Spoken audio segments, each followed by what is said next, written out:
சில வாலிபர்கள் வருவாங்க, ஐயா நான் ரட்சிக்கப்பட்டுட்டேன், பைபிள்லாம் வாசிக்கிறேன், ஜெபம்லாம் பண்ணுறேன், ஆனால் இந்த பரிசுத்தமாக வாழ முடியலை, இந்த பாவம் அடிக்கடி என்னை வீழ்த்தி விடுகிறது, அந்த பாவ சோதனையினால் மேற்கொள்ள முடியல, எனக்காக ஜெபம் பண்ணணும் என்று சொல்லி வருவார்கள். பலரை நான் சந்தித்திருக்கிறேன்.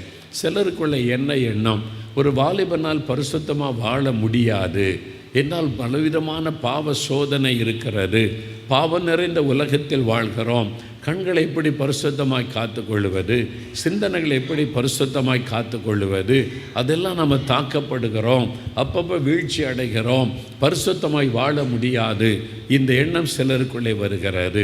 ரட்சிப்பின் அனுபவம் என்பது இதுவரை செய்த பாவங்கள் நமக்கு மன்னிக்கப்பட்டு விட்டது, அவருடைய இரத்தத்தினால் இருதயம் கழுவப்பட்டு விட்டது.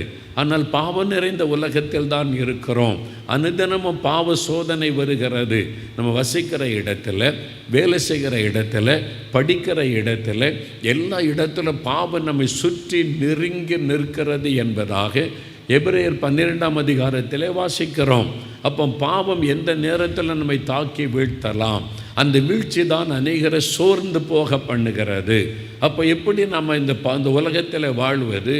அதனால் ரட்சிக்கப்பட்டிருந்தாலும் பாவம் என்னை மேற்கொண்டு விடுகிறது, அடிக்கடி வீழ்ச்சி ஏற்படுகிறது, இந்த பாவத்தினால் விட முடியவில்லையே, இந்த பாவம் என்னை தொடர்ந்து கொண்டே இருக்கிறது, அப்பப்போ நான் வீழ்ந்து விடுகிறேன், அப்போ தினந்தோறும் பாவ அறிக்கை ஜெபம் செய்கிறேன், அப்புறம் வீழ்ந்து விடுகிறேன், மறுபடியும் ஜெபம் பண்ணுகிறேன், என்ன காரியம் என்று அநேகர் மனம் சோர்ந்து போகிறது உண்டு.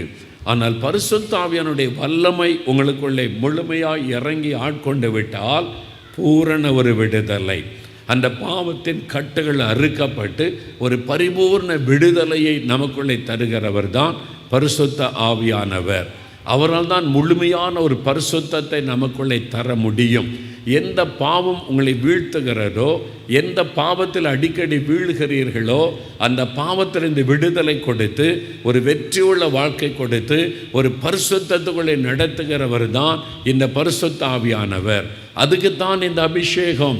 அந்த அபிஷேகம் இல்லாதபடி இந்த கடைசி காலத்தில் சாத்தான் முழு பலத்தோடு யுத்தம் பண்ணுகிறான், சகலவிதமான பாவ காரியத்தை கொண்டு வந்து கண்முன்னால் நிறுத்துகிறான்.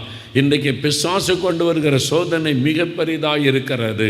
அதை ஜெயித்து நம்ம முன்னேற போக வேண்டுமானால் இந்த கடைசி கால அபிஷேகம், ஆண்டவர் கொடுக்கிற இந்த வல்லமையின் அபிஷேகம் நமக்கு அவசியம்.